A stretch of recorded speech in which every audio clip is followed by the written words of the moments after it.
नमस्कार मित्रांनो. कसा चाललाय अभ्यास? जोरात चाललाय ना? एक एक दिवस म्हणजे आपल्यासाठी आता खूप महत्वाचं झालंय, कारण जाहिरात तर आली. ओके. आणि आता कसं आहे, वरचेवर प्रेशर वाढायला लागतो. मग अभ्यासाकडे आणखीन थोडंसं हे होतं, गोंधळून जातो ना आपण, काय कसं करायचं काय नाही. काय नाही, शांतपणे जो आतापर्यंतचा सिक्वेन्स सुरू आहे तोच फॉलो करायचा आणि प्रश्न सोडवत राहायचा. अभ्यास करतोय का तो टेस्ट करत राहायचा. आणि त्या संदर्भात असणारी आपली ही टेस्ट सिरीज आहे. आजचं आपलं डिस्कशन जे होणार आहे ते म्हणजे महाराष्ट्राच्या भूगोलावरती जे काही आयोग प्रश्न विचारतात.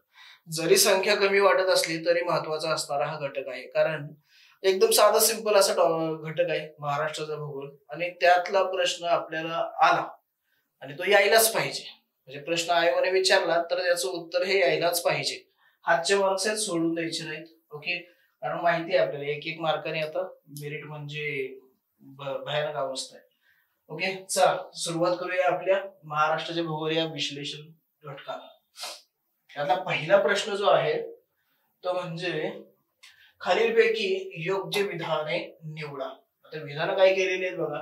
हे विधान काय सांगतो, महाराष्ट्राला 720 किलोमीटर लांबीचा समुद्र किनारा लाभला असून देशातील एकूण किनाऱ्यापैकी 5.58% समुद्र किनारा महाराष्ट्राच्या वाट्याला आलेला आहे. ओके. आता हा प्रश्न ना दोन आकडेवारी आहे तिथं. एक म्हणजे महाराष्ट्राचा एकूण समुद्र किनाऱ्याची लांबी पण आहे, प्लस त्याचं देशासोबत म्हणजे भारत देशासोबत किती टक्के आहे तो, याच्यावरती असणारा हा प्रश्न आहे. आता इथं आपल्याला दोन गोष्टी करायच्या. इथं ना जरी आपल्याला वाटलं की अरे नाही हा खूप फॅक्च्युअल वाटतो डेटा, पण माहिती असणं गरजेचं आहे. एक लक्षात ठेवा, इथं एकूण किती राज्यांना समुद्र किनारा लाभला आहे ते इथं पाहणं गरजेचं आहे. प्लस त्यामध्ये सर्वाधिक समुद्र किनारा कोणत्या राज्याला आहे आणि त्यामध्ये आपला महाराष्ट्र कुठं आहे हे देखील आपल्याला पाहणं गरजेचं आहे. ओके. दुसरं विधान, महाराष्ट्र राज्याचा प्रमुख जलविभाजक म्हणून सातपुडा डोंगर रांगेस ओळखले जाते. सातपुडा डोंगर रांगेस. आता मी जशा टाईपने करतो ना असंही तुम्ही परीक्षेमध्ये करणं गरजेचं आहे, हे पहिलं लक्षात घ्या. त्यानंतर पुढचं विधान काय आहे, सी, महाराष्ट्र राज्याचे स्थान देशाच्या मध्यवर्ती भागात असून अरबी समुद्राच्या पश्चिमेस आहे. कुठं आहे? अरबी समुद्राच्या पश्चिमेस आहे. आता याचं उत्तर असणार आहे पर्याय क्रमांक 1, म्हणजेच काय तर ए योग्य, बी व सी अयोग्य. आता अशा टाईपचा प्रश्न काय घेतला, मोस्टली आतापर्यंतचा इतिहास असं सांगतो की आयोगाने काय केलेलं आहे, अशा टाईपचे विधान देतं. त्यामध्ये जे फॅक्च्युअल डेटा म्हणजे नंबर्स आहेत ना, आकडेवारी जे आहे यामध्ये गफलत करता आयोग.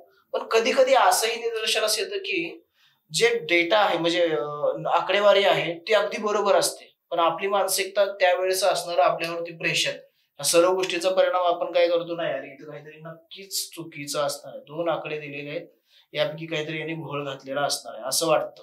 ओके. पण इथं घोळ वेगळ्याच ठिकाणी घातलेला आहे. काय आहे तर महाराष्ट्र राज्याचा प्रमुख जलविभाजक म्हणून सातपुडा पर्वत नाही तर सह्याद्री पर्वत ओळखला जातो. हे लक्षात घ्या. सह्याद्री पर्वत जो आहे ना तो ओळखला जातो महाराष्ट्राचा प्रमुख जलविभाजक म्हणून. पश्चिम वाहिनी नद्या आणि पूर्व वाहिनी नद्या या त्याच्यापासून झालेल्या आहेत. त्यामुळं बी विधान काय आहे, चूक आहे. त्यानंतर पुढचं, महाराष्ट्र राज्याचे स्थान देशाच्या मध्यवर्ती भागात आहे. हे बरोबर सांगितलं, देशाच्या काय आहे, मध्यवर्ती भागात आहे.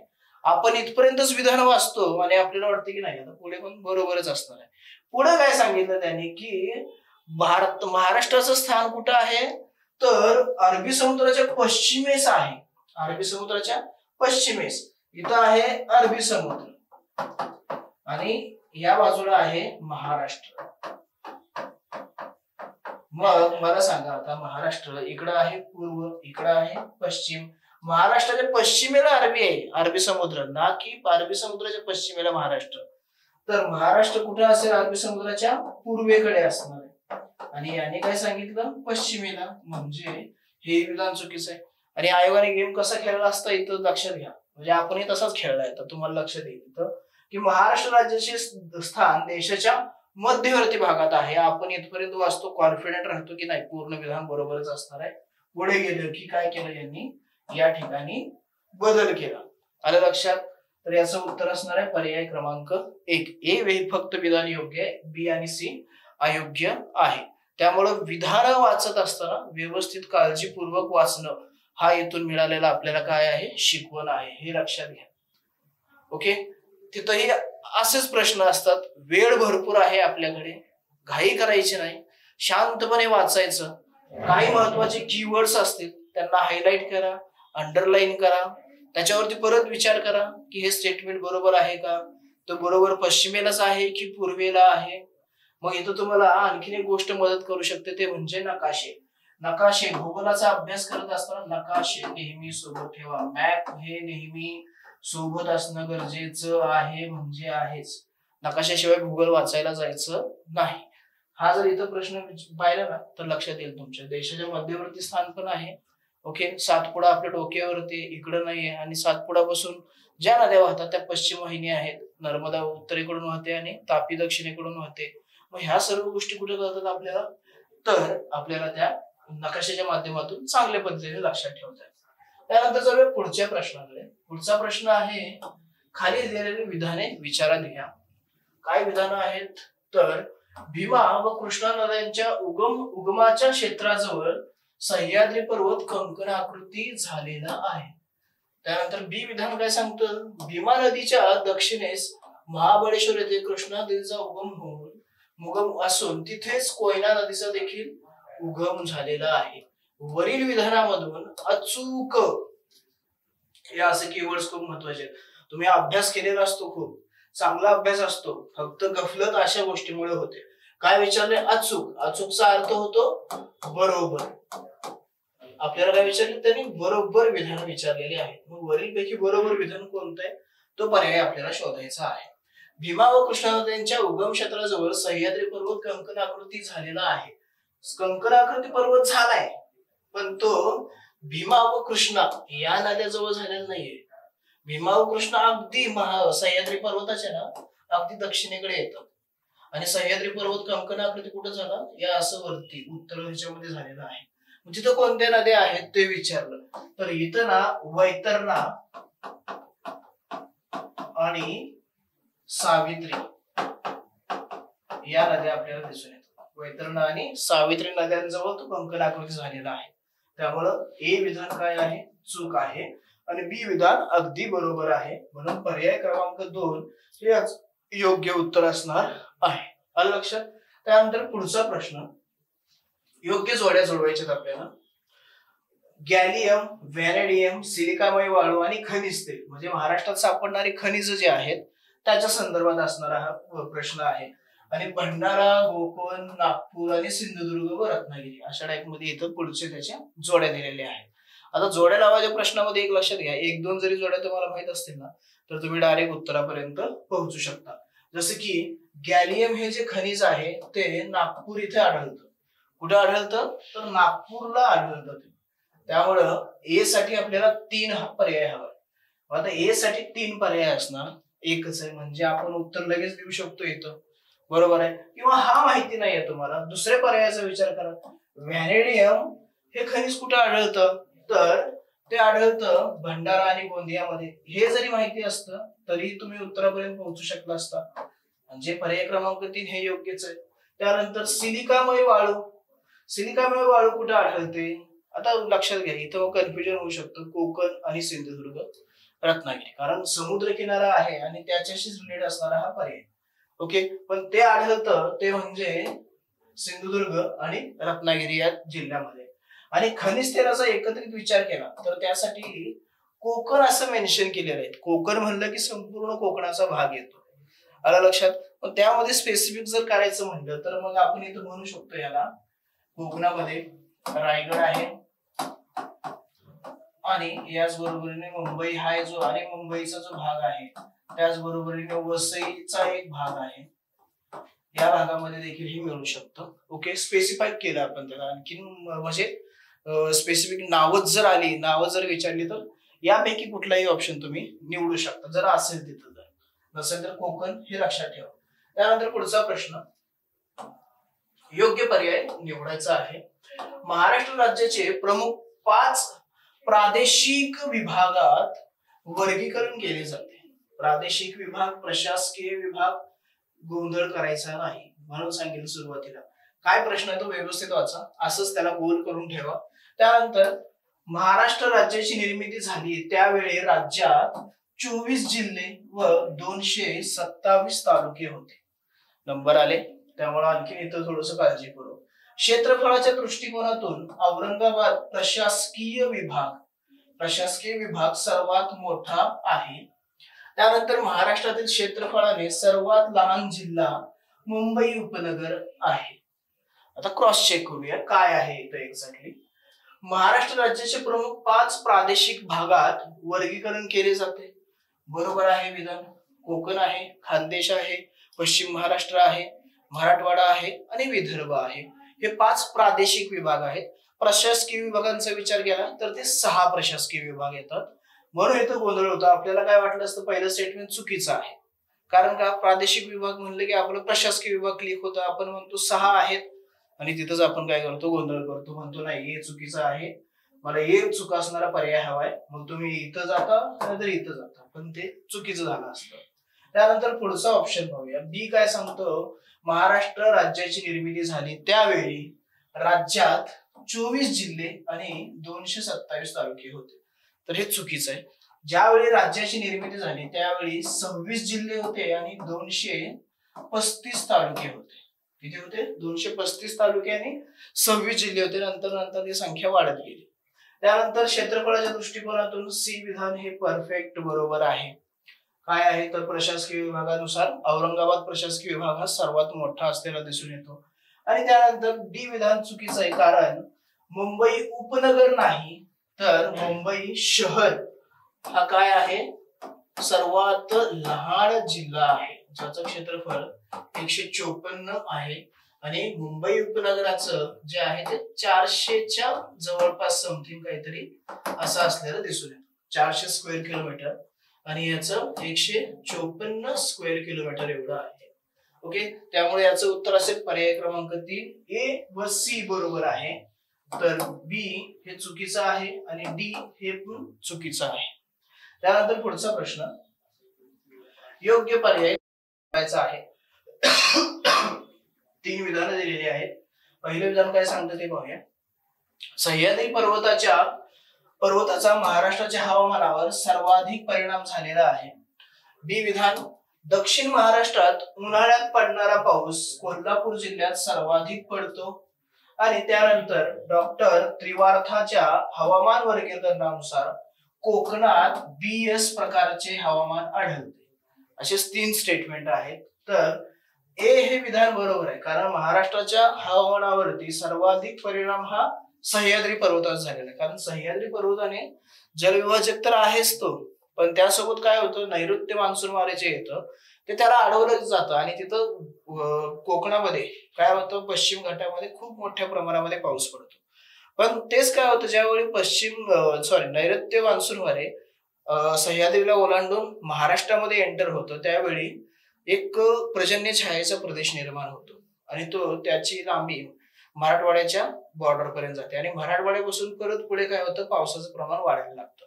त्यामुळे त्याचा परिणाम निश्चित झालेला आहेच. आणि दक्षिण महाराष्ट्रात उन्हाळ्यात पडणारा पाऊस कोल्हापूर जिल्ह्यात सर्वाधिक पडतो, ज्याला आपण वाळवाचा पाऊस असं म्हणतो, तोही बरोबर आहे. मग सी विधान हे चुकीचं आहे, कारण डॉक्टर त्रिवार्थाच्या हवामान वर्गीकरणानुसार कोकणात BS नाही तर AM प्रकारचं पर्जन्य पडतं. AM प्रकारचा काय होतो, पाऊस पडतो. आणि हे जे डॉक्टर त्रिवार्ता आहेत किंवा आणखीन 1-2 असे शास्त्रज्ञ आहेत की ज्यांनी हवामानानुसार त्या क्षेत्रांचं वर्गीकरण केलेलं आहे. मग अशा ठिकाणी तुम्ही एक काम करायचं, महाराष्ट्र ऍज कम्पेअर टू काय करायचं, भारत, अशा दोघांचा एकत्रित अभ्यास करायचा, जेणेकरून दोघांचंही तुम्हाला पॅरलली लक्षात राहील की महाराष्ट्रामध्ये जे प्रकारचं हवामान आढळतं त्याच प्रकारचं हवामान भारतामध्ये कुठे कुठे आढळतं. आलं लक्षात? म्हणजे तुम्हाला लक्षात ठेवणंही ते सोपं जाईल. आणि यावरती आत्ताच्या 1-2 परीक्षा जर आपण पाहिल्या तर त्यामध्ये लक्षात येईल की असे प्रश्न विचारलेले आहेत आयोगाने. आणि खूप साधं सिंपल आहे, नुसतं नकाशा जरी पाहिला ना तरी आरामात ते लक्षात राहू शकतं. याचं उत्तर असेल पर्याय क्रमांक 2, विधान ए व बी योग्य, सी हे अयोग्य आहे. त्यानंतर पुढचा प्रश्न, 2011च्या जनगणनेनुसार महाराष्ट्रातील ठाणे जिल्ह्याची लोकसंख्या टिंबटिंब असून राज्याच्या एकूण लोकसंख्येपैकी टिंबटिंब टक्के लोक ठाणे जिल्ह्यात वास्तव्य करतात. 2011 सालच्या जनगणनेवर असणारा हा प्रश्न आहे. 2011 सालच्या जनगणनेनुसार म्हणजे 2014ला ठाण्यापासून पालघर वेगळा करण्यात आला. ठाणेपासून पालघर वेगळा केला. त्यामुळं सर्वाधिक लोकसंख्या असणारा जिल्ह्याचा मान जो आहे तो पुण्याला जातो. सर्वाधिक लोकसंख्येचा म्हणजे 2014 नंतर जर विचारलं, प्रश्नावर अवलंबून आहे. सर्वाधिक लोकसंख्या असणारा जिल्हा कोणता, तर तो असेल पुणे. ओके. कधी? 2014 नंतर. 2014 नंतर. आलं लक्षात? त्याच्या अगोदरच जर विचारलं तर मग तो असणार आहे ठाणे. ओके. आणि याचं उत्तर असेल पर्याय क्रमांक 4. 1.1 कोटी एवढी एकट्या ठाणे जिल्ह्याची लोकसंख्या आहे. आणि राज्याच्या लोकसंख्येचे एकत्र प्रमाण पाहिलं तर 9.84% आपल्याला दिसून येतं. आताची जी होणारी जनगणना आहे ती झालेली नाहीये, त्यामुळे आता आपल्याला परत 2011च्या जनगणनेचा अभ्यास करायचा आहे. मी म्हणेन तुलनेने तो सोपाच आहे, कारण नवीन जनगणना येईल त्यावेळी आणखी नवीन काही आकडेवारी त्यामध्ये येत जाईल आणि वेगवेगळ्या प्रकारावरती आणखीन वर्गीकरण केलेलं आपल्याला दिसून येईल. त्यानंतर पुढचा प्रश्न, खालील विधानांचा विचार करायचा आहे. खालील विधाने, महाराष्ट्र पठाराची उंची पूर्वेकडून काय म्हणतोय, पूर्वेकडून पश्चिमेकडे जाताना कमी कमी होत जाते. पूर्वेकडून म्हणजे या दिशेने आपला हा महाराष्ट्र आहे. तर मला जसा शक्य आहे तसा मी महाराष्ट्र काढण्याचा प्रयत्न करतो. ओके. तरी बऱ्यापैकी जमलाय. ठीक आहे. हा आपला महाराष्ट्राचा नकाशा. इकडं दिशा ज्ञान घ्या. इकडं उत्तर, इकडं दक्षिण, इकडं पश्चिम आणि इकडं पूर्व. मग याने काय सांगितलं, पूर्वेकडून पश्चिमेकडे जाताना काय होतंय तर कमी कमी होत जातो. इकडून असं सांगतोय जाताना, तर ते विधान चुकीचं आहे. पश्चिमेकडून पूर्वेकडे जाताना तो काय होतं, कमी होत जातो. म्हणजे इथं उलट करून घेतलं तरी चालेल. आणि बी विधान काय सांगतं, सह्याद्री पर्वताची सर्वाधिक जाडी 450 मीटर एवढी आहे. सर्वाधिक जाडीचा जर विचार केला तर ती 2 ते 2.5 किलोमीटर किंवा एकदम एक्झॅक्ट फिगर सांगायचं म्हटलं तर 2200 मीटर एवढी आहे. ती 2200 मीटर एवढी आहे. म्हणजे दोन्ही विधान काय आहेत, चुकीचे आहेत. दोन्हीही ए व बी अयोग्य आहे. ही सह्याद्री पर्वताची सरासरी जाडी आहे. हे काय आहे, सरासरी जाडी आहे 450 मीटर.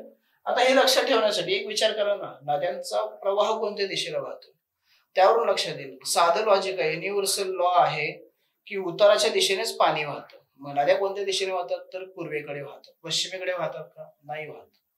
म्हणजेच काय, उतार त्या दिशेने असणार आहे.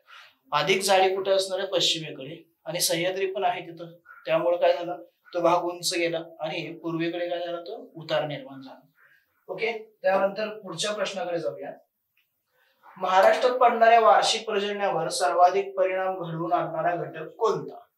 कोणत्या घटकाचा महाराष्ट्राच्या पर्जन्यावर म्हणजेच पावसावरती परिणाम होतो? आताच आपण डिस्कस केलं होतं, तो म्हणजे प्राकृतिक रचना. प्राकृतिक रचना कशी आहे महाराष्ट्राची, जसा जमेल तसा काढतोय. या भागामध्ये तुम्हाला सह्याद्री पर्वत दिसतोय आणि याचा सर्वात इम्पॅक्ट आपल्या महाराष्ट्रावरती होतोय. आता जसं सांगितलं, इथं मान्सून वारे अडवले जातात आणि इथं प्रतिरोध प्रकारचा पर्जन्य पडतो. प्रतिरोध म्हणजे अडवला जातो ना ढग, त्यामुळे जो पाऊस पडतो त्याला प्रतिरोध पर्जन्य म्हणतात. इथून पुढे गेलं की हा पट्टा जो आहे इथं येतो पर्जन्य छायेचा भाग. पर्जन्य छाया म्हणजेच काय, दुष्काळी भाग. पर्जन्य छायेचा हा भाग आहे. आणि इथून पुढे मराठवाड्यापासून विदर्भाकडे पावसाचं प्रमाण काय होतं, वाढत जातं. पावसाचे प्रमाण वाढते. म्हणजे याचा अर्थ काय आहे तर प्राकृतिक भागाचा आपल्यावरती खूप सर्वाधिक इम्पॅक्ट होतो. समुद्र सानिध्याचा पण नाहीये, महाराष्ट्र भौगोलिक स्थानाचा पण काही येत नाहीये आणि वनाचा पण येत नाहीये. ओके. भौगोलिक स्थानाचा होतो, पण त्याही पेक्षा महत्वाचा आहे तो प्राकृतिक रचना. त्यानंतर पुढचा प्रश्न, खडकांचे प्रकार आणि जिल्हे यांच्या जोड्या लावायच्या आहेत. धारवाड खडक, गोंडवाना, विंध्य आणि आर्कियन टाईपचे खडक आहेत. त्यांचा आता पर्याय जर आपण पाहिला तर धारवाड खडक जो आहे तो भंडारा आणि गोंदिया जिल्ह्यामध्ये आढळतो. त्यानंतर इथेही सेम तसंच मी सांगितलं तसं, इथं बघा एलिमिनेशन मेथड जरी तुम्ही वापरली तर 4 आणि 1 पर्यायाचा विचार करायची गरजच नाही आपल्याला, जर एक कुठलाही माहिती असेल तर. गोंडवाना खडक जो आहे तो म्हणजे गडचिरोली आणि अमरावती जिल्ह्यामध्ये आढळतो. म्हणजे इथं एक पर्याय म्हणजे उत्तर आपलं पर्याय क्रमांक 2 असणार आहे. त्यानंतर विंध्य खडक जो आहे तो चंद्रपूर जिल्ह्यामध्ये आढळतो आणि आर्कियन खडक जो आहे तो सिंधुदुर्ग नांदेड जिल्ह्यामध्ये आढळतो. डी साठी 3 हा पर्याय हवाय. ओके, पर्याय क्रमांक 4 हे 2 हे आपलं योग्य उत्तर असेल. त्यानंतर पुढचा प्रश्न, खालील विधानांचा विचार करून योग्य पर्याय निवडा. विधान बघा, जल प्रणालीवर परिणाम करणाऱ्या घटकात हवामान व भूपृष्ठ रचना, काय म्हणतोय, हवामान आणि भूपृष्ठ रचना यांचा समावेश होतो. आणि महाराष्ट्रातील समांतर जल प्रणालीचे उदाहरण म्हणजे पूर्वेकडे वाहणाऱ्या नद्या होत. पूर्वेकडे जे नद्या वाहतात ते समांतर जल प्रणालीचं उदाहरण आहे. जल प्रणालीचे वेगवेगळे प्रकार असतात. वृक्षाकार असतो, अनिश्चित असतो, समांतर असतो, आलं लक्षात, किंवा घुमटाकार पण असतो. मग यापैकी कुठलं आहे ते आपल्याला विचारलेलं आहे. ओके, आता जल प्रणालीवर परिणाम करणाऱ्या घटकात हवामान आणि भूपृष्ठ रचना हा महत्वाचा मुद्दा आहे. हवामान पण इम्पॅक्ट करतो आणि भूपृष्ठ रचना पण इम्पॅक्ट करते. डोंगर असेल तर ते वेगळी असणार आहे, सपाट मैदान असेल तर तिथली जल प्रणाली वेगळी असणार आहे. खास खळगे असतील जसं की चंबळ बिहडचे आहेत बघा हे नद्यांचे प्रवाह, त्या पद्धतीने ते वेगवेगळं असतं. म्हणजे ए विधान बरोबर आहे. तर महाराष्ट्रातील समांतर जल प्रणाली जी आहे ती पूर्वेकडे नाही वाहत, तर ती काय आहे, कोकणातील नद्यांसाठी आहे. कोकणातील ज्या नद्या आहेत त्यांच्यासाठी ती असणारी समांतर जल प्रणाली आहे. ओके, त्यानंतर पूर्वेकडे जे वाहतात नद्या त्यांच्यासाठी आपण वृक्षाकार जल प्रणाली म्हणतो. इथेही थोडाफार आपल्याला बदल दिसेल, पण सरासरी जर विचार केला तर वृक्षाकार जल प्रणाली आहे.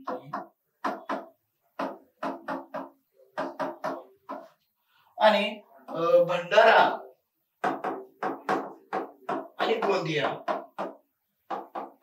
या जिल्ह्यामध्ये आपल्याला अनिश्चित अशी जल प्रणाली दिसते. अनिश्चित अशी जल प्रणाली आपल्याला दिसून येते. म्हणजेच ए विधान योग्य आहे आणि बी विधान हे अयोग्य आहे. पर्याय क्रमांक 1 हे आपल्या इथे योग्य उत्तर असणार आहे. त्यानंतर पुढचा प्रश्न, खालील विधाने विचारात घ्या. नागरी लोकसंख्येच्या बाबतीत राष्ट्रीय स्तरावर तमिळनाडू, आंध्र प्रदेश नंतर महाराष्ट्राचा 3रा क्रमांक लागतो. हे विधान एक आहे. त्यानंतर पुढचं विधान, आर्थिक वाढीचा प्रभाव नागरीकरणावर असतो, तर नागरीकरणाचा चांगला प्रभाव हा आर्थिक वाढीच्या दरावर होतो. बरोबर. त्यानंतर महाराष्ट्रात मुंबई शहर, मुंबई उपनगर, पुणे आणि नागपूर जिल्ह्यात सर्वाधिक नागरीकरण झालं आहे.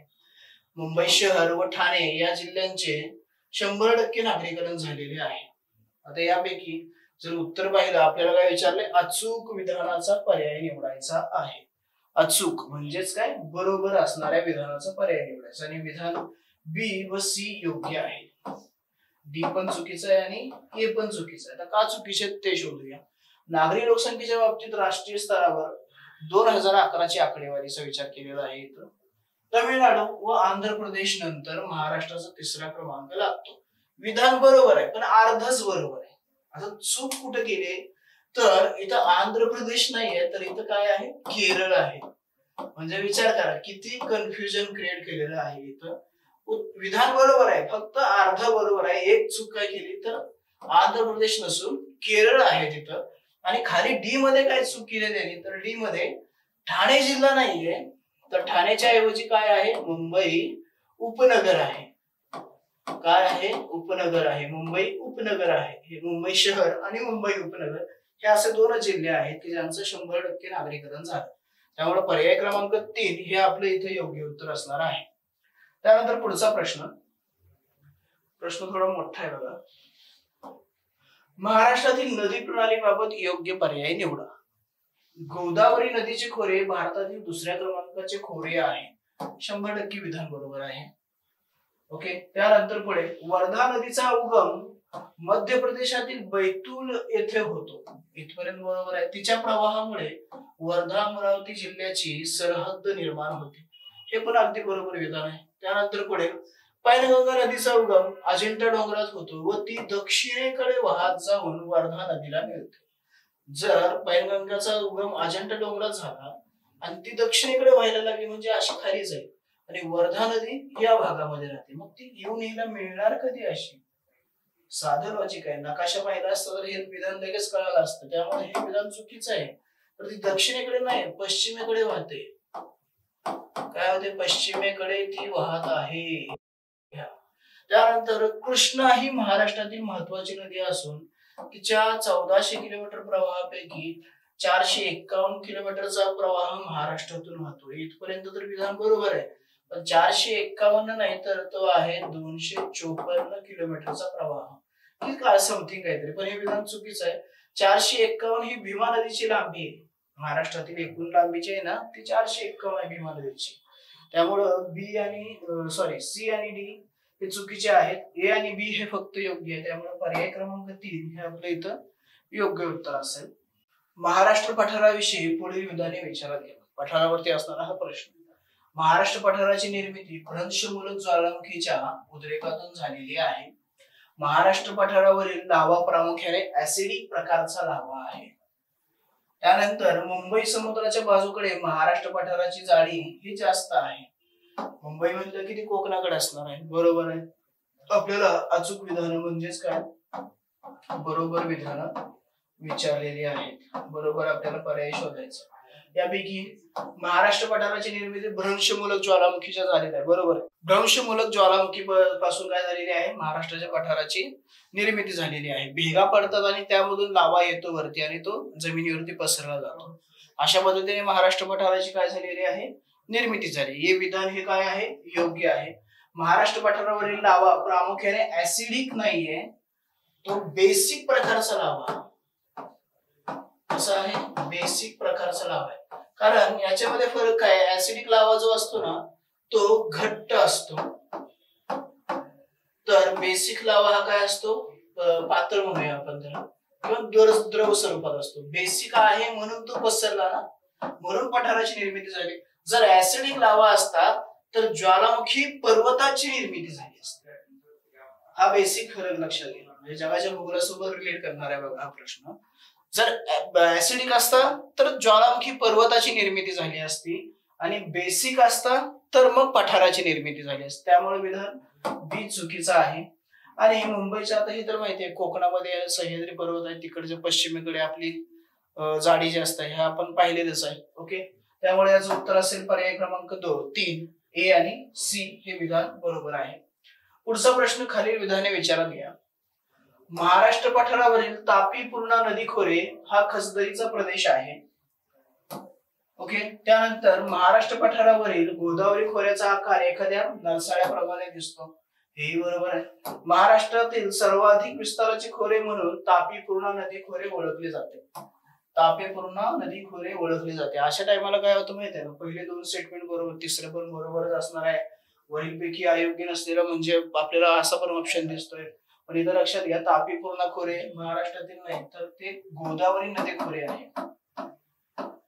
गोदावरी नदी खोरे असलेला आपल्याला दिसून येतं. म्हणून या प्रश्नाचं उत्तर असेल 1 पर्याय क्रमांक 1 ए व बी. काय विचारलं? वरील विधानापैकी अयोग्य नसलेले. अयोग्य म्हणजे बरोबर नसलेले. बघा इथं गेम खेळतात, हे बरोबर नसलेले. त्यामुळे पहिला हे समजून घ्या काय विचारलाय प्रश्न. ओके, पर्याय क्रमांक 1 हे याचं योग्य उत्तर असेल. त्यानंतर पुढे महाराष्ट्रातील खनिज संपत्तीविषयी पुढील विधाने विचारात घ्या. खनिज संपत्तीविषयी महाराष्ट्रातील एकूण क्षेत्रफळाच्या 25.33% क्षेत्रात खनिज संपत्ती आढळते. महाराष्ट्रातील खनिज संपत्तीचे मुख्य क्षेत्र पूर्व विदर्भातील 6 जिल्हे आणि कोकण व दक्षिण महाराष्ट्रातील 5 जिल्ह्यामध्ये केंद्रित झालेले आहे. बरोबर आहे अगदी. त्यानंतर महाराष्ट्रातील खनिज संपत्तीचे केंद्रीकरण बेसाल्ट खडकाच्या बाह्य क्षेत्रात स्फटिकयुक्त व रूपांतरित खडकात पाहावयास मिळते. आपल्याला काय विचारले? वरील विधानापैकी योग्य विधाने निवडा. योग्य असणारी विधाने निवडायची आहे. हे विधान चुकीचं आहे. कशामुळे? तर 25.33% नाहीये, तर इथं 12.33% एवढंच फक्त क्षेत्रामध्ये खनिज संपत्ती आढळते. ओके, त्यामुळे ते करेक्शन करून घ्या. 25.33 नाही तर 12.33 आहे ते काय होतं आपल्या मनामध्ये ना बरेच विचार सुरू असतात, त्यामध्ये हा गोंधळ होऊन जातो. आपण 12चं डबल करतो 24, लगेच पुढे आपल्याला 25 आकडा दिसतो, लगेच 33 पण दिसतंय, गोंधळ होऊन जाऊ शकतो. म्हणून काळजीपूर्वक, बी केअरफुली. त्यानंतर महाराष्ट्रातील खनिज संपत्ती लक्षात घ्या. खनिज संपत्तीचा महाराष्ट्राचा विषय आला की फक्त पूर्वचा विचार करायचा, विदर्भाचा.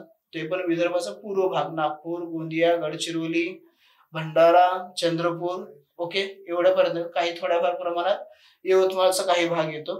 त्यानंतर डायरेक्ट कोकणामध्ये यायचं, कोकणामध्ये पण आलं की रत्नागिरी आणि खास करून सिंधुदुर्गचा विचार करायचा. त्यानंतर महाराष्ट्रातील खनिज संपत्तीचे केंद्रीकरण, बरोबर आहे. बेसाल्ट हा अगदी मजबूत आणि खूप जुना आहे आणि तो कसा आहे, अग्निज खडक आहे आणि या खडकामध्ये ना जीवाश्म असतं ना कुठल्या प्रकारचं खनिज आढळतं, काहीच नसतं, फक्त काळा पाषाण असतो. त्यामुळे केंद्रीकरण हे इकडे झालेलं आहे, स्फटिकयुक्त आणि त्याचं रूपांतरित खडकामध्ये. आलं लक्षात? त्यामुळं ए विधान म्हणजे सॉरी पर्याय क्रमांक 1 योग्य असेल, विधान बी व सी हे योग्य आहेत. त्यानंतर पुढचा प्रश्न, पूर्व विदर्भात अतिशय जुना ग्रॅनाइट व नीस खडकावर विदारणाची क्रिया होऊन टिंबटिंब मृदा तयार झाली. आता पूर्व विदर्भाचा जर विचार केला, पावसाचं प्रमाण अधिक आहे, नैसर्गिक थोडस विचार करा, पावसाचं प्रमाण अधिक आहे, पाऊस अधिक असेल त्या ठिकाणी काळी मृदा, रेगूर मृदा अशा मृदा नसतात, तर त्या ठिकाणी काय होते, तांबडी मृदा आढळते. कुठली आढळते? तांबडी मृदा ही आढळते. आणि याच्याही पेक्षा जास्त पाऊस असेल तर मग कुठली आढळते? जांभा मृदा. सर्वाधिक पाऊस महाराष्ट्रात कुठे पडतो? तर कोकणामध्ये आणि घाट माथ्यावरती पडतो. म्हणजे लॉजिकली आपण लक्षात ठेवू शकतो. आणि इतर ठिकाणी काळी मृदा जी आहे ती आढळते. आणि गाळ्याच्या मृदेचा जर विचार केला तर ती पण कोकणात आढळते, पण ती कुठं, ज्या नद्या आहेत त्या नद्यांच्या मुखाशी जो काही गाळीम साठतो त्याच भागामध्ये, म्हणजे सखल भाग जो आहे, खलाटी जो आपण ओळखतो त्या भागामध्ये हे आढळते. त्यानंतर पुढचा प्रश्न, महाराष्ट्रातील लोह खनिज संपत्ती विषयी पुढील विधाने विचारात घ्यायची आहेत. एक विधान आहे, महाराष्ट्रात लोह खनिजाचे महत्वाचे साठे चंद्रपूर, गडचिरोली, गोंदिया, नागपूर व सिंधुदुर्ग जिल्ह्यात आढळतात. ओके. त्यानंतर पुढे चंद्रपूर, गडचिरोली, नागपूर, गोंदिया जिल्ह्यामध्ये जांभा खडकात लोह खनिज आढळते, तर रायगड, कोल्हापूर, रत्नागिरी, सिंधुदुर्ग व सातारा जिल्ह्यामध्ये टॅकोनाइट खडकात लोह खनिज हे आढळते. असत्य विधानाचा पर्याय निवडा असं विचारलेलं आहे आपल्याला. असत्य म्हणजे चूक असणारे विधान आपल्याला काय करायचे आहेत, निवडायची आहेत. तर याच्यामध्ये बी आणि सी हे दोन्ही विधान काय आहेत, चूक आहेत. ए विधान हे फक्त बरोबर आहे. आता यामध्ये चुकीचं काय आहे, तर जांभा खडकात गोंदिया, गडचिरोली मध्ये नाही, तर ते टॅकोनाइट आहे. म्हणजे उलट केलं, हे इथं पाहिजे आणि हे इथं पाहिजे. एवढं साधं सिंपल आहे. काही वेळेस असं करतात की वरचं खाली, खालचं वरी, दोन्ही विधानं अशी चुकवून टाकतात. त्यामुळे याचं उत्तर असेल पर्याय क्रमांक 2, बी व सी हे चूक आहे. त्यानंतर खालीलपैकी योग्य पर्याय निवडा. तर लेण्या वगैरे येतात, असे प्रश्न येतात. एक तर एन्शियंट हिस्ट्री पण आहे आपल्या राज्यसेवेला, प्लस महाराष्ट्राचा विचार करायचा म्हणलं तर मग महाराष्ट्राचं विशेष असं काहीतरी विचारू शकतात. ओके. जसं की मागच्या आता 2 एक्झामचा जर अनुभव पाहिला आपण, तर पर्यटन क्षेत्रासोबत निगडीत असणाऱ्या अशा गोष्टीवरती प्रश्न विचारायला लागलेला आहे आयोग. तर इथं विचार करूया, पांडव लेणी नाशिक मध्ये आहे का? यस आहे इथं ती. कारले भाज्या लेणी पुणे येथे आहेत का? यस त्या पण तिथं आहेत. खिद्रापूर लेणी कोल्हापूर जिल्ह्यात आहेत का? यस त्या पण आहेत. आणि गांधार लेणी औरंगाबाद येथे आहेत का? तर नाही, गांधार लेणी औरंगाबाद येथे नाही आहेत. तर औरंगाबाद येथे माहितीच आहे तुम्हाला, अजंठा वेरूळ लेण्या आहेत ज्या औरंगाबाद येथे आहेत. त्यामुळे पर्याय क्रमांक 1 ए बी सी योग्य आहे, तर डी हे काय आहे, अयोग्य. त्यानंतर पुढचा प्रश्न, बॉक्साइट खनिजाच्या उपलब्धतेविषयी जे पुढील विधाने विचारात घ्या. भारतातील सुमारे 21% बॉक्साइटचे उत्पादन महाराष्ट्रात होते. ओके. त्यानंतर साधारणतः जांभा खडकामध्ये बॉक्साइटचे साठे हे आढळतात आणि बॉक्साइटचा उपयोग मुख्यतः अल्युमिनियम निर्मितीसाठी केला जातो. तर बॉक्साइट हा महत्वाचा आहे तसा धातू आणि याच्याबद्दल आपल्याला बरीच माहिती आहे, अभ्यास केलेला असतो हे होतं. मग अशा प्रश्नाचं उत्तर काढायचं कसं? परत आता तुम्हाला इथं गोंधळ होतो की अरे ते दोन्ही विधान तर बरोबर दिसत आहेत, हे आपल्याला काय वाटतं, जरा कन्फ्युजन आहे. 21% आहे की आणखी किती आहे माहिती नाही ना, कारण कन्फर्म नंबर आपल्याला माहित नसतो. आणि परत माहिती जरी असला तरी काय होतं, आपण वाचलेलं पुस्तक म्हणजे वेगवेगळ्या पुस्तकामध्ये वेगवेगळे आकडे दिलेले दिसून येतात. बऱ्याच नद्यांची लांबी असेल, क्षेत्रफळ असेल, काही बऱ्याच गोष्टीमध्ये आपल्याला नंबरिंग मध्ये ना थोडस जम्बलिंग झालेलं दिसून येतं. त्यामुळे इथं एक मग आपण करू शकतो, पर्यायाकडे जाऊ शकतो. मला आता कन्फर्म माहिती आहे की बी आणि डी बरोबर आहे. पर्यायामध्ये आहे का तसं ऑप्शन बघा बरं. बी आणि डी योग्य असणारा नाही आहे ना. बी आणि डी योग्य आहे हे माहिती होतं. मग काय करायचं अशा वेळी, वरील सर्व का, तर बी आणि डी बरोबर पाहिजे. बी आणि डी बरोबर असणारा पर्यायच नाही, त्यामुळे मी डायरेक्ट काय करणार, सर्वच योग्य आहे. आणि ते बरोबरच आहे. भारतातील 21% उत्पादन हे महाराष्ट्रात होतं बॉक्साईटचं. त्यानंतर पुढचा प्रश्न, सामाजिक वनीकरणाबाबत पुढील विधाने विचारात घ्या. सामाजिक वनीकरण जे आहे त्याच्याबद्दल, सामाजिक वनीकरण योजना पहिला ही लक्षात घ्या 1976 साली ही अंमलात आली होती. त्याच्याशी संबंधित असणारे जे काही योजनेचे काही उद्दिष्ट होते त्याच्यावरती असणारा हा प्रश्न आहे. तुम्हाला वाटेल या एवढ्या जुन्या योजनावरती विचारू शकतात, कारण हे वनीकरणाशी निगडीत असणारं हे धोरण होतं, त्यामुळे हे प्रश्न हे येऊ शकतो. ओके, जस्ट एक माहिती असावं. आता इथे एक लॉजिक आहे ते समजून घ्या.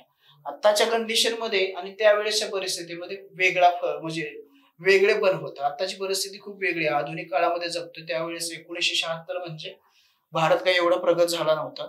हे जरी लॉजिक लक्षात ठेवलं तरी याचं उत्तर तुम्हाला काढता येतं. पहिलं म्हणजे रस्ते, लोहमार्ग, कालवे, नद्यांचे प्रवाह, शाळा, महाविद्यालय, शासकीय मोकळ्या जागा, इतर ठिकाणी वृक्षारोपण करणे. यामध्ये खासगी जागेचा कुठेही उल्लेख नाहीये. ज्या काही जागा दिसतात तुम्हाला सर्व सरकारी शासनाच्या जागा आहेत. त्यामुळे शासनाच्या योजना तिथं नक्की राबवणार म्हणजे राबवणार. त्यामुळे हे विधान हे योग्यच आहे. त्यानंतर इंधन व इमारतीसाठी लाकूड उपलब्ध करून देणे. त्यावेळेसचा विचार करा, 1976चा इंधनासाठी आणि इमारतीसाठी. एक वेळेस आपल्याला आता ह्या कंडिशनला इमारतीसाठी लाकूड उपलब्ध करून देणे योग्य वाटेल, पण इंधन म्हणजे चुलीसाठी वगैरे ते चुकीचं वाटतं. मला आपण काय विचार करतो, अरे नाही हे असू शकणार नाही. काही योजनांचा त्या काळाप्रमाणे तिथं जाऊन विचार करायचा असतो. मग इथं लक्षात येतं की 76 साली गॅस वगैरे होते का, नाही. मग आता ते आलेले आहे, पण त्या काळी मग शासनाने तसा विचार केला होता. म्हणजेच बी विधान पण योग्य आहे. शेत जमिनीचे संरक्षण करणे व लोकांना करमुनी उद्यान तयार करणे हा देखील एक त्या मागचा उद्देश होता. आता इथं काय होतं, सर्व शासकीय जागा होत्या, पण जर असा कोण असेल व्यक्ती की ज्याला वाटतं की नाही मला हे सामाजिक वनीकरणाच्या या योजनेत भाग घ्यायचा आहे, मला हे झाडं लावायचे, मग तो काय करू शकतो, शेतात तर नाही लावणार ना. शेतात लावलं तर पीक काय घेणार.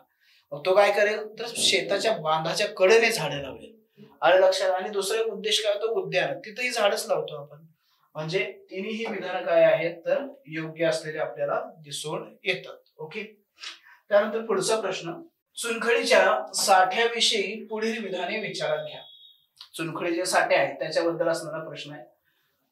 महाराष्ट्रात चुनखडीचे साठे प्रामुख्याने यवतमाळ, गडचिरोली व चंद्रपूर जिल्ह्यात विंध्ययन खडकात आढळतात. आणि यवतमाळ जिल्ह्यामध्ये बारीक कणांचा करड्या रंगाचा चुनखडक आढळतो. योग्य विधान निवडायचं आहे आपल्याला, योग्य असणारं विधान निवडायचं आहे. तर यापैकी योग्य विधान फक्त ए आहे, बी विधान हे चुकीचं आहे, हे लक्षात घ्या.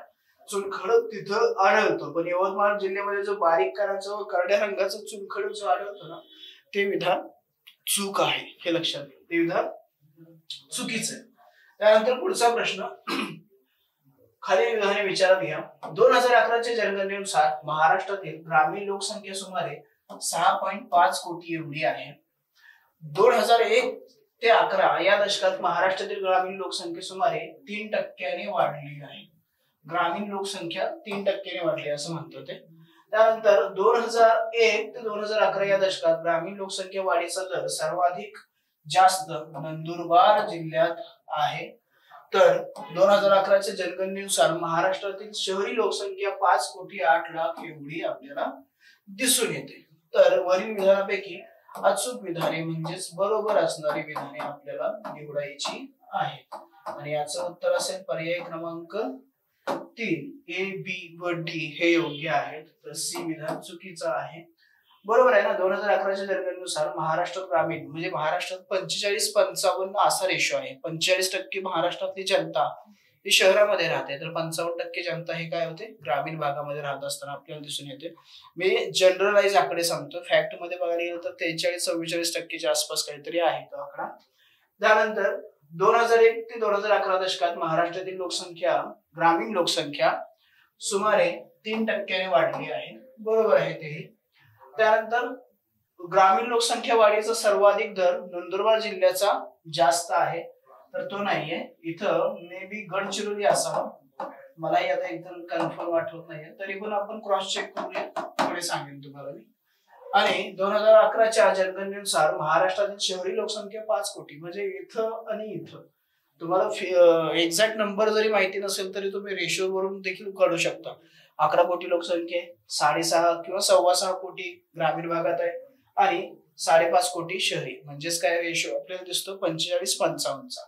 म्हणजेच काय विधान ABD हे बरोबर आहे, C हे चुकीचं आहे.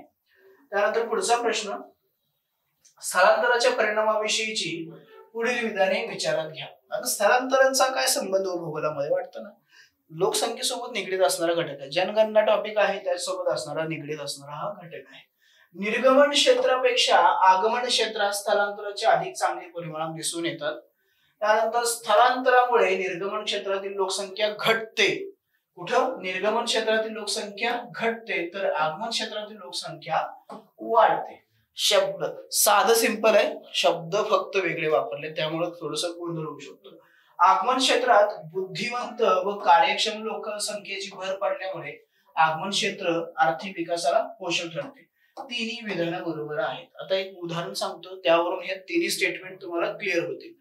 तुम्ही हुशार आहात, तुमच्याकडे स्किल आहे, तुम्ही इंजिनियर आहात समजा, ओके, तुम्ही चांगले एक सॉफ्टवेअर इंजिनियर आहात, चांगलं तुमच्याकडे स्किल आहे, तुमचं नॉलेज आहे, बरोबर.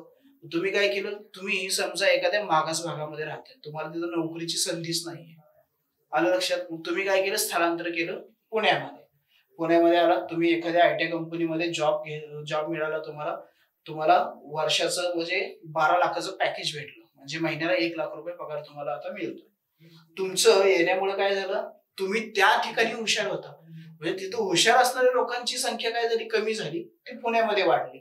म्हणजे नुकसान तुम्ही राहत असणाऱ्या ठिकाणाचं होतं, बरोबर, आणि फायदा कोणाचा होतो, पुण्याचा होतो. कसा होतो, तुम्ही म्हणाल माझा फायदा होतो ना, मला 1 लाख रुपये पगार भेटतोय, तुम्हाला 1 लाख रुपये पगार भेटतोय, पण आर्थिक वागणूक तिथं हे होते ना, कशी, 1 लाख रुपये पगार भेटल्यानंतर तुम्ही घर भाडं देता, तुम्ही मूवीला जाता, तुम्ही हॉटेलमध्ये जाता, तुमच्या आणखी वेगवेगळे खर्च असतात. पैसा खर्च कुठं करताय, पुण्यामध्ये करताय, म्हणजे इथं आर्थिक लाभ वाढायला लागतात, तुमच्या गावामध्ये नाहीये. मग तुम्ही जो काही साठवलेला शिल्लक राहिलेला पैसा तो तुम्ही तुमच्या घरी पाठवता, पण ते घरचे पण काय करतात, मग तेवढं जेमतेम त्याच्यामधलाच थोडा खर्च करणार आणि काटकसर करून ते शिल्लक बाजूला ठेवणार, आलं लक्षात. हे लक्षात ठेवलं ना की ह्या सर्व प्रश्नांची उत्तरं तुम्हाला मिळतात. तिन्ही विधानं काय आहेत, अचूक आहेत, म्हणजेच बरोबर आहेत. त्यानंतर पुढचा प्रश्न जास्त एक्सप्लेन आहे, प्रॅक्टिकली विचार केला की लगेच उत्तर मिळतं.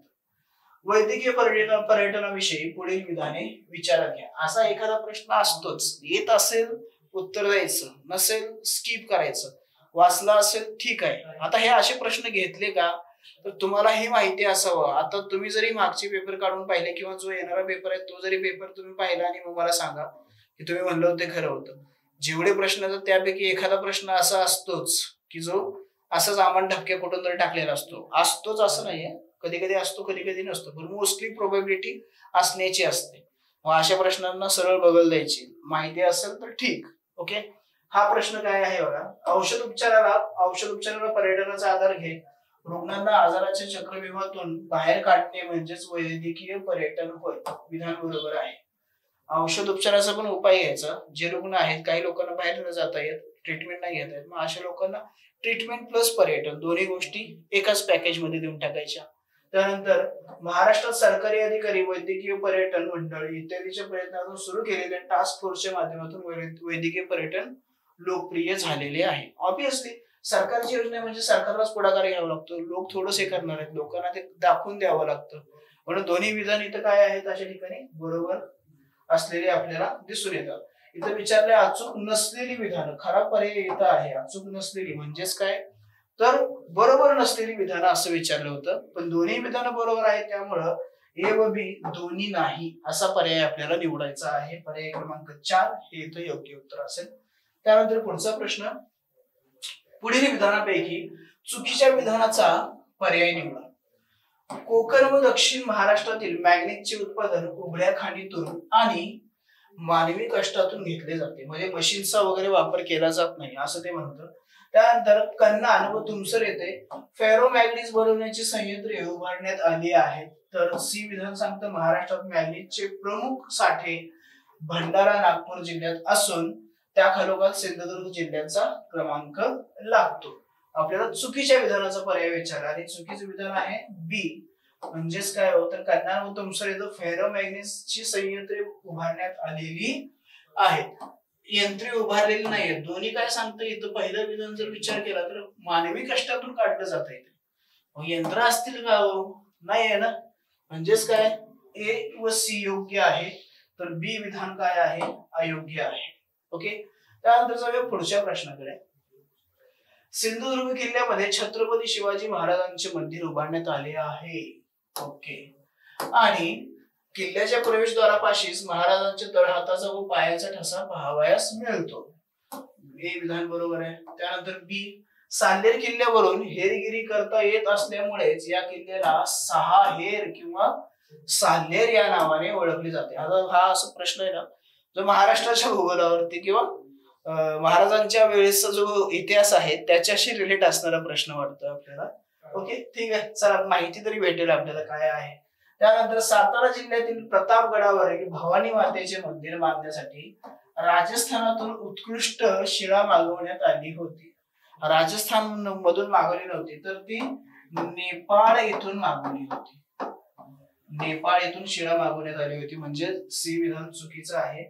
विधान ए व बी हे योग्य असलेलं आपल्याला दिसून येतं. त्यानंतर पुढचा प्रश्न, महाराष्ट्रातील राष्ट्रीय उद्यानांचा त्यांच्या क्षेत्रफळाच्या दृष्टिकोनातून उतरता क्रम लावायचा. आता क्रम मध्ये चुकतो आपण. उतरता म्हणलं की काय असतं, मोठ्यापासून लहानाकडे जायचं, आणि चढता म्हणलं की लहानापासून मोठ्याकडे जायचं. आले लक्षात? आपल्याला काय विचारलं त्यांनी, उतरता क्रम विचारलेला आहे, म्हणजेच आपण काय करणार आहे, मोठ्याकडून लहानाकडे जाणार आहोत. तर सर्वाधिक क्षेत्रफळ कोणत्या राष्ट्रीय उद्यानाचा असेल, तर त्यामध्ये बघा गोगामल राष्ट्रीय उद्यान, ज्याचं 1600 कितीतरी समथिंग स्क्वेअर किलोमीटर एवढं त्याचं क्षेत्रफळ आहे. त्यानंतर येतो चांदोली राष्ट्रीय उद्यान, ज्याचं 315 चौरस किलोमीटर स्क्वेअर किलोमीटर एवढं क्षेत्रफळ आहे. त्यानंतर तिसरा क्रमांक येतो ताडोबा राष्ट्रीय उद्यानाचा, याचंही 154 की 116 समथिंग काहीतरी आहे. आणि त्यानंतर येतो संजय गांधी राष्ट्रीय उद्यान, याचं फक्त 83 चौरस किलोमीटर, काही तुम्हाला रेफरन्स मध्ये 113 चौरस किलोमीटर एवढंही दिसेल तुम्हाला. ओके, एवढं हे अंतर आहे. म्हणजेच काय, BADC. BADC पहिला बी येणार सर्वाधिक, त्याच्यापेक्षा कमी चांदोली, त्यानंतर ताडोबा, आणि मग येईल आपलं संजय गांधी राष्ट्रीय उद्यान. म्हणजेच पर्याय क्रमांक 4 हे येतं योग्य असणार आहे. त्यानंतर पुढचा प्रश्न, खालील विधानांची सत्यता तपासा. नागपूरमध्ये दैनिक तापमान कक्षा ही सर्वाधिक आहे, दैनिक तापमान कक्षा. आणि त्यानंतर विधान बी, मराठवाडा व विदर्भ खंडांतर प्रदेशात असल्यामुळे तेथील तापमानात बरीच तफावत आपल्याला आढळून येते. दोन्ही विधान बरोबर आहेत. ओके, विधान ए व बी सत्य. आता पहिला हे लक्षात घेऊया, दैनिक तापमान कक्षा कशाला म्हणतात. म्हणजे समजा दिवसाचं सर्वाधिक तापमान 45 डिग्री सेल्सिअस आहे दिवसा, दुपारचं म्हणूया. ओके, आणि तेच रात्री म्हणजे सर्वात कमी तापमान, सर्वात जास्त आणि सर्वात कमी तापमान किती आहे, तर ते आहे 25 डिग्री सेल्सिअस. रात्र झाली की पहाटे पहाटे थंडी वाजायला लागते ना, हे पहाटेचं म्हणूया आपण. वेळेचं काही बंधन नाही, पहाट असो तर दिवस असो रात्र असो काही नाही. फक्त हे पाहिलं जातं की सर्वाधिक तापमान आणि सर्वात कमी तापमान याच्यामध्ये फरक कितीचा पडतो, तर फरक पडतो तो 20 डिग्री सेल्सिअसचा. म्हणजेच काय, नागपूरची दैनिक तापमान कक्षा ही सर्वाधिक आहे, हे बरोबर आहे. मग मराठवाडा आणि विदर्भ खंडांतर्गत देखील तापमानात बरीच तफावत दिसते, बरोबर आहे. जर समुद्र किनाऱ्यावरती असतं ना, तर समुद्र किनाऱ्यावरती काय होतं, तापमानामध्ये जेमतेम 3-4 डिग्री सेल्सिअसचा फरक पडतो, त्यापेक्षा जास्त नाही फरक.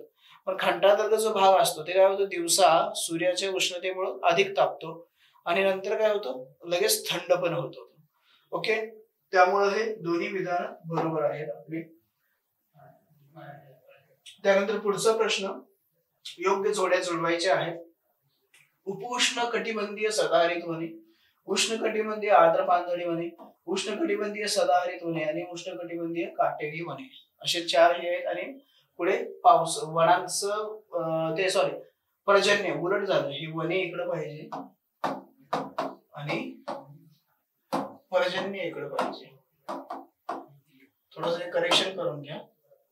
मग आता उपोष्ण सदाहरित काय म्हणतो, सदाहरित. दुसरा एक पर्याय उष्ण कटिबंधीय सदाहरित. उष्ण आणि उपोष्ण, उष्ण म्हणजे अधिक आणि उपोष्ण म्हणजे कमी असणार. म्हणजेच काय हो, आता तुम्ही लॉजिकली विचार करा, सर्वाधिक पाऊस इथं म्हणजे 250 सेंटीमीटर मध्ये ही वन आढळतात. लॉजिकली फक्त आपण हे करू शकतो, पावसाचं प्रमाण अधिक तर वनांचं प्रमाण कसं असतं.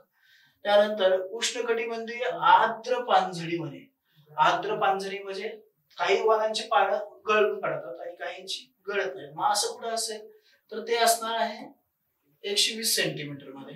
आणि उष्ण कटिबंधीय सदाहरित वने, याच्यापेक्षा अधिक पाऊस इथं आहे म्हणजे 200 सेंटीमीटर. आणि उष्ण कटिबंधीय काटेरी वने म्हणजेच काय, जिथं पर्जन्य छायेचा प्रदेश असतो, ऍक्च्युअली इथं 60 पण येऊ शकतो कधी कधी, 60 किंवा 80 दोन्ही लक्षात ठेवा. ओके, पर्याय क्रमांक 2 याचं योग्य उत्तर असणार आहे. लॉजिकली पण आपण हे सांगू शकतो, जसं मी आता सांगितलं अशा पद्धतीने तुम्ही भारताचं पण अशाच पद्धतीने करू शकता. पावसाचं प्रमाण लक्षात ठेवा आणि तिथे आढळणारी वने लक्षात ठेवा. त्यानंतर पुढचा प्रश्न, खालील विधाने विचारात घ्या. महाराष्ट्र राज्यात 2001 सालच्या जनगणनेनुसार एकूण स्थलांतर 321.40 दशलक्ष असून त्यापैकी स्त्रियांची संख्या ही पुरुषांच्या संख्येपेक्षा कमी आहे. त्यानंतर बी विधान, महाराष्ट्रातील ग्रामीण स्थलांतरामध्ये स्त्रियांचे प्रमाण अधिक दिसून येते आणि याचे प्रमुख कारण म्हणजे स्त्रियांची विवाह होय.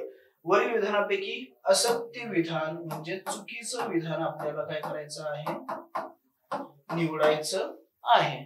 पहिलं विधान चूक आहे, दुसरं विधान बी हे बरोबर आहे. का चूक आहे इथं सांगितलं, स्त्रियांची संख्या पुरुषांची संख्येपेक्षा जास्त आहे तर कमी आहे, तर हे लक्षात घ्या, हे चुकीचं आहे. तर काय आहे तर तिथं स्त्रियांची संख्या ही जास्त असलेली आपल्याला दिसून येते, त्यामुळे पर्याय क्रमांक 1 हे इथं योग्य असणार आहे. पुढचा प्रश्न, खालीलपैकी योग्य विधानाचा पर्याय निवडा. डायरेक्ट प्रश्न, योग्य विधानाचा पर्याय निवडायचा आहे. वाघ या प्राण्यास 1972 साली भारताचा राष्ट्रीय प्राणी म्हणून घोषित करण्यात आले. श्री कैलास सांवला हे राष्ट्रीय व्याघ्र प्रकल्पाचे जनक म्हणून ओळखले जातात. दोन्ही विधान योग्य आहेत. 1972 लाच केला होता. तुम्ही यासोबत आणखीन एक करू शकता, हत्तीच पण आहे, सिंह पण आहे, मगर पण आहे, यांच्याशी रिलेटेड असणारे पण प्रश्न तुम्ही वाचून घेऊ शकता. थोडासा हा इन्व्हायरमेंट टॉपिकला म्हणजे पर्यावरण टॉपिकला टच असणारा हा प्रश्न आहे, त्यामुळे तुमची दोन्ही तयारी तिथं होऊन जाईल. ओके, त्यानंतर पुढचा प्रश्न, महाराष्ट्रात खालीलपैकी कोणत्या वन प्रकाराचे सर्वाधिक क्षेत्र आहे? कोणते आहे तर दक्षिण उष्णकटिबंधीय पानगळतीची काटेरी वने. तुम्ही पावसाचा जर अभ्यास केला तर लक्षात येईल तुम्हाला की पाऊस सर्वाधिक इकडं सह्याद्री पर्वतावर पडतो, त्यामुळे इथं सदाहरित आणि निम सदाहरित वने इथंच आढळतात. आणि जो काही सर्वाधिक महाराष्ट्राचा भूभाग आहे, एक तर पर्जन्य छायेमध्ये येतो आणि दुसरं कमी पावसाच्या ह्याच्यामध्ये येतो, त्यामुळे काय होतं, दक्षिण उष्णकटिबंधीय पानगळतीची काटेरी वने हे काय होतात, महाराष्ट्रामध्ये मोठ्या प्रमाणामध्ये आढळून येतात. त्यानंतर पुढचा प्रश्न, पुढील विधान विचारात घ्या व योग्य पर्यायाची काय करा, निवड करा. लोकसंख्या वाढीचा दर जन्म मृत्यू प्रमाणावर अवलंबून असतो. त्यानंतर वैद्यकीय सेवांच्या उपलब्धतेमुळे लोकसंख्येच्या प्रमाणात वाढ होत गेली. आयुष्यमानात होणारी वाढ लोकसंख्या वाढीस कारणीभूत ठरत आहे. आणि 1921 सालापर्यंत लोकसंख्या वाढीचे प्रमाण कमी राहण्याचे प्रमुख कारण अधिक मृत्यूदर हे होते. वरील सर्व विधान हे योग्य आहेत. पर्याय क्रमांक 3 हे याचं योग्य उत्तर असेल. लोकसंख्या वाढीचा दर जन्म मृत्यू प्रमाणावर अवलंबून असतो. बरोबर आहे. जर लोकसंख्या वाढत असेल तर त्यावेळी लक्षात घ्यायचं मृत्यूचं प्रमाण कमी आहे आणि जन्म दराचं प्रमाण हे अधिक आहे. 1921 पासून तेच घडत आलं. वैद्यकीय सेवा मिळाल्या त्याचा परिणाम लोकसंख्या वाढीवरती झालेला आपल्याला दिसून येतो. कारण पहिला लोक आजाराने मरून जायची पण वैद्यकीय सुविधा मिळाल्यामुळे ती जगायला लागली. ओके. त्यानंतर लोकसंख्या वैद्यकीय सेवांचं झालं. आयुष्यमानात होणारी वाढ लोकसंख्या वाढीस कारणीभूत ठरते. बरोबर आहे, साहजिक. जो व्यक्ती पहिल्या 40-50 वर्षामध्ये मरून जायचा तो आता 80-90-100 वर्ष पण जगतोय. म्हणजे काय झालं, लोकसंख्या वाढतेच आहे. आणि 1921 सालापासून पर्यंत लोकसंख्या वाढीचे प्रमाण कमी राहण्याचे प्रमुख कारण म्हणजे अधिक मृत्यूदर. तोपर्यंत प्लेगची साथ वगैरे बऱ्याच गोष्टी, रोगराईने वगैरे लोक मरून जायचे. पण तिथपासून पुढे काय झालं, वैद्यकीय सेवांचा पुरवठा वाढला त्यामुळे लोकसंख्याचा जो काही मृत्यूदर आहे तो कमी झालेला आपल्याला दिसून येतो. त्यामुळे ती चारही विधान काय आहेत, योग्य आहेत. पुढील विधान विचारात घ्या. एक किंवा एकापेक्षा अधिक कुटुंबे जेव्हा परस्परापासून थोड्या दूर अंतरावर राहतात त्यामुळे निर्माण होणाऱ्या वसाहतीला विखुरलेल्या वसाहती असं म्हणतात. हा एक वसाहती याचा प्लॉट आहे असं समजा. एक इथे घर आहे, एक इथे घर आहे, एक इथे घर आहे, एक इथे घर. विखुरलेल्या वसाहतीत ना एक कुटुंब म्हणजेच हे विधान बरोबर आहे. पुढे ग्रामीण विखुरलेल्या वस्त्यावरती प्रतिकूल भौगोलिक परिस्थिती, आर्थिक घटक, सामाजिक व घटक व राजकीय घटक या गोष्टींचे परिणाम होत असतात. बरोबर आहे. म्हणजे पर्याय क्रमांक 4 योग्य उत्तर असेल. ग्रामीण ज्या वसाहती त्यांच्यावरती भौगोलिक परिस्थिती, डोंगर असेल तर मोजकीच घरं असतील, सपाट जमीन असेल तर भरपूर घरं असतील. शेतीसाठी जर काही लोक वस्त्या करून शेतात राहत असतील तर ते आपल्या आपल्या शेतात राहतील का सगळे एकाच शेतात राहतील का? नाही. म्हणजे कोण आपलं शेत इथं आहे मी इथं राहीन, माझं दुसऱ्या शेत तिकडे आहे मी तिकडे राहीन. वस्त्यांचे प्रकार कसे मग विखुरलेले झाले. बरोबर. म्हणजेच पर्याय क्रमांक 4 योग्य उत्तर असणार आहे. पुढचा प्रश्न. पुढील विधाने काळजीपूर्वक वाचून योग्य पर्यायाची निवड करा. 2001 ते 2011 या दशवार्षिक काळामध्ये महाराष्ट्रात लोकसंख्या वाढीचा दर 15.99% होता. तर राष्ट्रीय स्तरावरती वाढीचा दर हा 17.34% आहे. बी विधान काय सांगते, 1961 ते 1971 या दशकात महाराष्ट्रात लोकसंख्या वाढीचा दर 27.45% एवढा सर्वाधिक होता. आणि 1971 नंतर ते आतापर्यंत लोकसंख्या वाढीच्या दरात घट होत आलेली आहे. तिन्ही विधान बरोबर दिसतात आपल्याला. थोडस लोकसंख्येचा अभ्यास करत असताना किंवा जनगणनेचा अभ्यास करत असताना पाठीमागचे ज्या अशा हिस्ट्री आहेत त्या थोडस वाचून घेत चला की कुठपासून कुठपर्यंतचा गॅप पडला. डायरेक्ट आपण काय करतो 2011 ची लोकसंख्या घेतो आणि तिथूनच अभ्यासाला सुरुवात करतो. पण महत्वाचे जे काही टप्पे आहेत, लोकसंख्या वाढीचा दर सर्वाधिक कधी होता, सर्वात कमी कधी होता, हे असे काही मुद्दे आहेत. मग ते भारताच्या बाबतीत आणि महाराष्ट्राच्या बाबतीत कंपॅरिझन करून आपण ते अभ्यास करू शकतो. ओके. पर्याय क्रमांक 3 योग्य. पुढचा प्रश्न. खालीलपैकी अयोग्य जोडीचा पर्याय निवडा. महाराष्ट्र ग्रामीण लिंग गुणोत्तर 948 बरोबर आहे.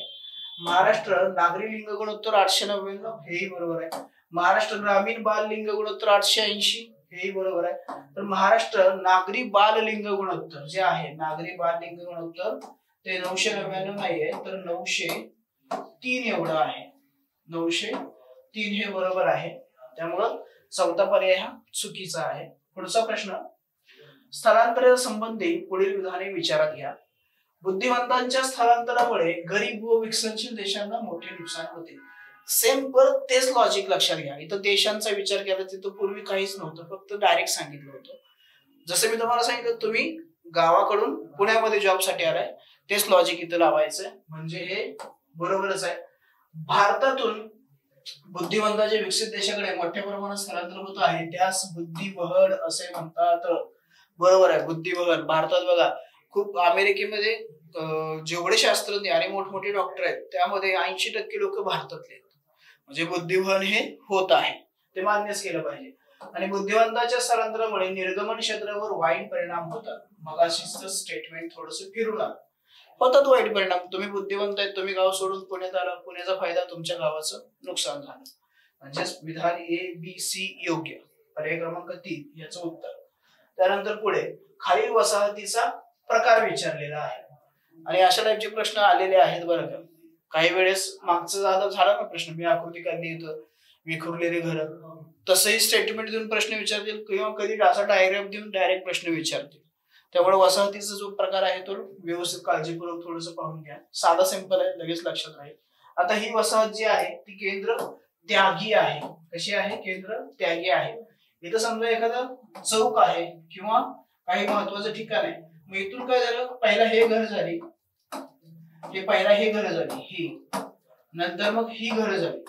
मग लोकांना स्पेस नाहीये, मग ते काय करायला लागले, हे रस्ता आहे समजा, ह्या रस्त्याच्या कडेने मग काय करायला लागले ते असंच. काय प्रत्येकाची हौस असते ना रस्त्याच्या कडेला घर असणं, धूळ घरात येऊ, प्रदूषण किती हो, त्या गाड्यांचा धूर जाऊन मध्ये खोकला मरून जाऊ, पण काय होणार, रोडच्या कडेला घर पाहिजे, रस्त्याच्या बरोबर टच घर पाहिजे, रोड टच, म्हणून हे होतं. हे आहे केंद्र त्यागी वसाहतीचा प्रकार. रेखाकृतीमध्ये पण आपण असंच बोलू शकतो, हा रस्ता आहे, मोस्टली रस्ता, ओके. त्यानंतर नदी असेल, नदीच्या प्रवाहाप्रमाणेच घर बांधतात लोक त्या नदीच्या कडेने. तलाव असेल तर तिथेही असतं ते. त्यानंतर ताराकृती आणि गोलाकार असे हे रस्त्यांचे प्रकार आपल्याला दिसून येतात. त्यानंतर जाऊया पुढच्या प्रश्नाकडे. अलीकडील काळात महाराष्ट्रातील भूगर्भातील पाण्याची पातळी कोणत्या कारणामुळे खाली गेली आहे? कोणत्या कारणामुळे ती खाली गेलेली आहे तो विचारलाय. तर याचं उत्तर आहे पर्याय क्रमांक 4. वर्षभरात जेवढे पाणी मिळते त्यापेक्षा जास्त पाणी उचलले जाते. लोकसंख्या वाढ, त्यानंतर शेतीसाठी आधुनिक तंत्रज्ञान आलं, त्याच्यामुळे बोर पाडतो, विहिरी खणतो आपण, आणि पाणी जेवढं आहे तेवढं उपसून काढून घेतो, आणि मग परत काय होतं, पाऊस पडल्यानंतरच मग ती पाणी पातळी वाढते. म्हणजेच काय, जेवढा पाऊस पडतो त्याच्यापेक्षा जास्त आपण काढण्याचा प्रयत्न करत असतो. म्हणून पहिला 200 फुटावर असणारे बोर आता 300, 400, 500, 1000, 1500 फुटापर्यंत गेलेले आपल्याला दिसून येतात. ओके. त्यानंतर पुढचा प्रश्न, झोपडपट्टी पुनर्वसनाचे काम जलद गतीने होण्याच्या दृष्टीने शिवशाही प्रकल्पाची स्थापना कोणत्या साली करण्यात आली? तर ती 1998 साली करण्यात आली. जर लॉजिकली थोडासा विचार केला तर 2003 आणि 2005 जाऊ शकतो, कारण शिवशाही, छत्रपती वगैरे अशा नावांचा वापर शिवसेना, ज्यावेळी शिवसेना भाजप सरकार सत्तेत होतं त्या त्यांनी मोठ्या प्रमाणामध्ये केलं होतं. त्यामुळे याचं उत्तर असेल 1998. 2 म्हणजे 50-50 मध्ये इथं तुम्ही येऊ शकता लॉजिकली, जरी माहिती नसेल, अभ्यास केला नसेल तरीही. पण अशा टाईपचं मी म्हणेन थोडस होल्ड वरती ठेवा, आता जो कोर पार्ट आहे त्याच्यावरती फोकस करा. असे प्रश्न आले तर मग तुम्हाला माहिती आहे, जमत असेल तर ठीक, नसेल तर स्किप. रिस्क घेऊ शकता, इथं 50-50 आहे ते करू शकता. पुढे जाऊया पुढच्या प्रश्नाकडे. हा थोडासा करंट बेस असणारा भूगोलाचा प्रश्न आहे. राज्य महिला उद्योजक उद्दिष्टे. महिला उद्योजकांच्या सक्रिय सहभागास प्रोत्साहन देणे, आश्वासक व्यावसायिक वातावरण निर्माण करणे, तांत्रिक व आर्थिक सहाय्य पुरवून महिलांना रोजगाराच्या अधिक संधी निर्माण करून देणे, आणि महिला परिचालित उद्योगांचे प्रमाण सध्याच्या 9% वरून 20% पर्यंत वाढवणे. असे प्रश्न आले, असे जर ऑप्शन दिसत असेल तर डायरेक्ट विचार करायचा, सर्व विधाने योग्य असणार आहेत. ओके. त्यानंतर पुढचा प्रश्न, महाराष्ट्रातील मासेमारीचा विकास होण्याची प्रमुख कारणे पुढीलपैकी कोणती आहेत? असा प्रश्न आहे. महाराष्ट्राच्या समुद्र किनाऱ्यालगत विविध जातीचे मासे आढळतात. येस, समुद्रामधले किती एकच फक्त मासा असतो का? नाही, विविध जातीचे मासे आढळतात. तो एक पोषक भाग आहे. त्यानंतर महाराष्ट्राच्या अंतर्गत भागात मोठ्या नद्या, तळी व सरोवरे आहे. बरोबर आहे, नद्यामध्ये पण आणि होते, पण सर्वात महत्वाचा भाग तळी आणि सरोवराचा आहे याच्यामध्ये कॉन्ट्रीब्युशन.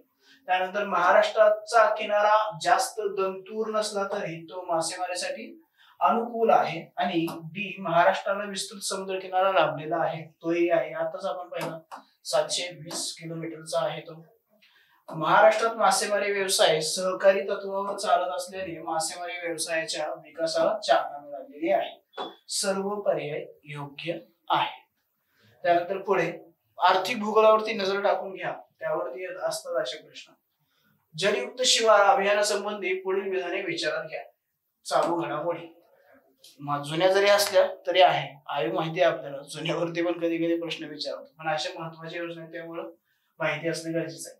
जलयुक्त शिवार अभियानाची सुरुवात डिसेंबर 2014 पासून करण्यात आली. येस, फडणवीस साहेबांना लक्षात ठेवायचं. त्यानंतर भूजल पातळी वाढवण्यासाठी शाश्वत सिंचन सुविधेच्या निर्मितीद्वारे पावसाचे पाणी जमिनीत मुरवणे असा या अभियानाचा मुख्य हेतू आहे. बरोबर आहे ना, जलयुक्त शिवार त्यासाठी तर केलं. आता जो प्रश्न वाचला ना आपण की कशामुळे भूजल पातळी कमी होते, तर पावसाचं प्रमाण कमी आणि उपसा अधिक, मग ते भरून काढण्यासाठी म्हणून ही योजना आणली. ओके, म्हणजे काय, जास्तीत जास्त पाणी अडवायचं आणि ते जिरवायचं जमिनीमध्ये. दरवर्षी 4000 गावे व 5 वर्षात 20,000 गावे पाणी टंचाई मुक्त करण्याचे लक्ष्य निर्धारित करण्यात आले. आणि डी, योजनेचे मुख्य उद्दिष्ट 2024 पर्यंत राज्य पाणी टंचाई मुक्त करणे हे होतं. यामध्ये ए, बी, डी हे विधान बरोबर आहे, फक्त सी मध्ये चूक केली. इथं 5000 गावे आहेत आणि एकूण 25,000 आहेत. ओके, म्हणजेच काय, तर सी अयोग्य आहे आणि ए, बी, डी हे योग्य असलेलं आपल्याला दिसून येतं. त्यानंतर पुढचा प्रश्न, लोह व अल्युमिनियमचे प्रमाण टिंबटिंब मध्ये जास्त असते. रेगूर मृदा, जांभा, काळा आणि तपकिरी. तर लक्षात घ्या, लोह म्हणलं ना की याचा कलर कसा असतो, तर म्हणजे ज्या मृदेमध्ये असेल तर जांभा तो असतो मोस्टली. त्यामुळे पर्याय क्रमांक 2 हे याचं योग्य उत्तर आहे. त्यानंतर पुढचा प्रश्न, पुढील विधानापैकी योग्य विधाने ओळखा. ज्योतिबाचे पवित्र देवस्थान कोल्हापूर जिल्ह्यातील वाडी रत्नागिरी येथे आहे. त्यानंतर संत ज्ञानेश्वर महाराजांनी ज्या खांबाला टेकून ज्ञानेश्वरी सांगितली त्या खांबास पैस असे संबोधले जाते. हे थोडस असं झालं ना, एक वेळेस आयोगाने प्रश्न विचारला होता, रामाने त्या हरणाला जो बाण मारला त्या हरणाचं नाव काय होतं, तसं काम झालं हे आता. त्यानंतर बाहुबली हे एक तीर्थस्थान असून ते कोल्हापूर जिल्ह्यातील हातकणंगले तालुक्यात आहे. आणि श्रीरामाने काही काळ वास्तव्य केलेले रामटेक हे तीर्थक्षेत्र बुलढाणा जिल्ह्यात आहे. ते बुलढाणामध्ये नाहीये, रामटेक म्हणतात की नागपूर समजायचं. कोण असेल विदर्भात त्यांना माहिती असेल रामटेक. त्यामुळे ए, बी, सी योग्य, डी हा अयोग्य असणारा पर्याय आहे. पुढचा प्रश्न, महाराष्ट्रातील शिखरांना त्यांच्या उंचीच्या चढत्या क्रमाने, म्हणजे आता कमी पासून जास्तीकडे जायचं आहे, क्रमाने लावायचंय. इथं पर्याय क्रमांक 4 योग्य असेल. त्र्यंबकेश्वर, रायरेश्वर, तोरणा आणि महाबळेश्वर. आपलं जे विश्लेषण देतो आपण प्रिंटेड, त्या प्रिंटेड विश्लेषणामध्ये महाराष्ट्रातली शिखरं आणि त्यांच्या उंची हे तुम्हाला दिलेलं आहे चार्टच्या स्वरूपात. ते एकदा नजर टाकून घ्या. त्यामध्ये पहिली 5 आणि शेवटची 5 एवढं जरी केलं तरी ते होऊ शकतं, किंवा ग्रुपिंग करा. 1600 सेंटीमीटर असणारे 1500, 1400 आणि 1300 अशी ग्रुपिंग केलं तरीही लक्षात येईल. त्यानंतर पुढचा प्रश्न, नर्मदा नदीची लांबी टिंबटिंब किलोमीटर असून महाराष्ट्रात फक्त टिंबटिंब किलोमीटरचा प्रवास करते. एकूण लांबी 1312 आहे बरोबर, आणि महाराष्ट्रात 54 किलोमीटरचा प्रवास करते.